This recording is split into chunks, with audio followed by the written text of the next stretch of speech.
is HSK9, Radio Thailand, World Service, broadcasting from Bangkok. For listeners in Asia and the Pacific, the Middle East and Africa, Europe and America. It is now time for our broadcast in English for listeners in the United States West Coast. สวัสดีครับ And this is Radio Thailand's News Hour with me กวจางวิทย์เจาะจิต And with me Benjamin รุโชปการ Starting off our national news. The Prime Minister promises citizens in Kanchanaburi province full care and support to expand income opportunities.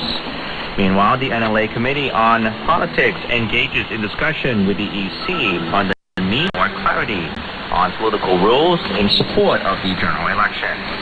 Looking at the global scene, the Taiwanese president vows the island would not concede one step in defending itself against China. On the business agenda, analysts project the economy will improve due to its overall strength and recovering investor sentiments. All those top headlines and many more coming up.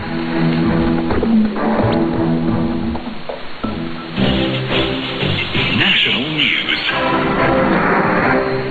Brought to you by Bangkok Airways, Asia's boutique airline. Now flying direct from Bangkok to Yangon daily. Call 1771. First up in today's national news.